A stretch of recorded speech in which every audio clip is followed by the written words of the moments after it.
What's up, YouTube? It's Jordan here with J Dubs Aquatics, bringing you an update on my 10-gallon frag tank. There's been a few things added.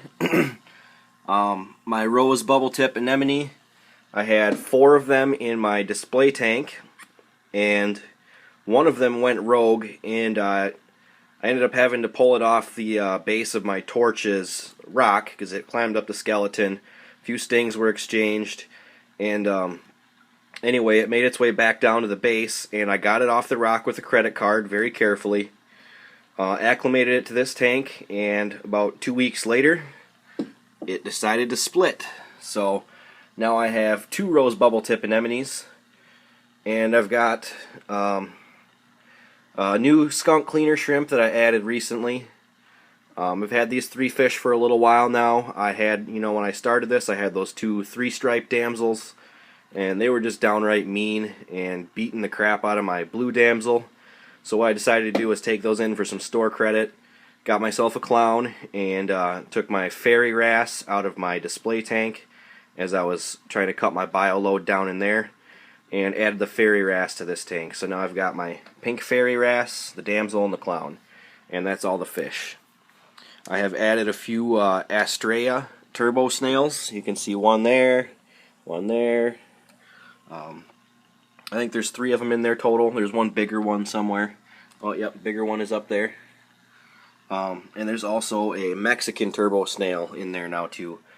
And between those and the chaetomorpha I have growing down here in this little chamber, I have no nutrient problems in here whatsoever. I have a little bit of GFO in my internal filter there, and some carbon.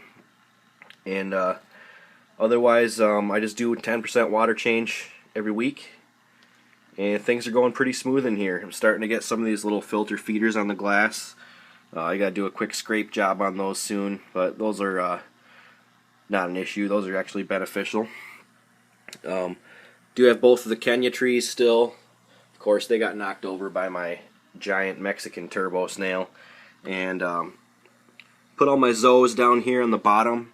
This is the biggest problem I've had with this tank lately. I had my cheap T5 light over here, which was doing pretty good for these corals. They were growing pretty well, but I hated the color spectrum. It was just way too white, and even with the blue bulb in there, it didn't look very good. So I got myself the Chinese LED, and I've been running this for a while now. I started it about 12 inches above the tank. Soon found out that my zoas started bleaching, and that was way too close. So I raised it up another 6 to 8 inches, and that wasn't enough either. Still wasn't seeing any color coming back in my zoas. So I moved it up another few inches, and now I'm sitting about 28 inches above the water. So, it's like 36, 37 inches from the zoas. So that should be a good point now where I don't think it's going to bleach them anymore. And actually, I didn't really have any footage of the zoas when the color was really, really bad. But they were losing a lot of color quickly. And since I moved them down here, all of them are starting to look a lot better. You can see some red in my little frags up here. The dragon's eyes got full color.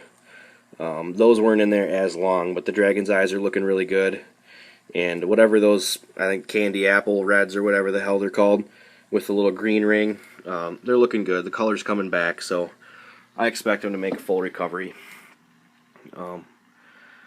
Still have one of my banana torts. One of them I just noticed something is black. I don't know if it was a flatworm or what, but there's something on it, and it looked like it was eating it, and I just didn't want to take any chances, and it was a small frag. I just tossed it. The SPS frag up here, it's Acropora maybe or some kind. I'm not experienced with SPS. It's still not quite opening up, but as I've been able to turn up the intensity on my light just a little bit now, it seems to be happier. So I think as I get the light up to its full intensity, that I'm going to be running it at, I think that the SPS will open up a little more. And yeah, otherwise everything else is going pretty good. Oh, there's my skunk cleaner. You can get a little shot of him. But I'm liking this little tank. It's been pretty fun. It's a really simple setup, and it's been pretty easy to care for. Hoping to get my clown to host in one of the NEMs sometime soon. I think that'd be awesome, but hasn't happened yet. My pulsing Xenia here, when the light was lower, when my zoas were bleaching, these were actually really happy and pulsing like crazy. I mean, like every 2 seconds they'd all pulse, and it was just pulse. They were doing awesome. And once I moved the light up, they kind of quit pulsing on me. So I have a feeling that once the intensity is turned up a bit more, maybe those will start pulsing again, because nothing's changed in my water chemistry. But yeah, I think that's about it. Thanks for checking the video out. Happy fish keeping.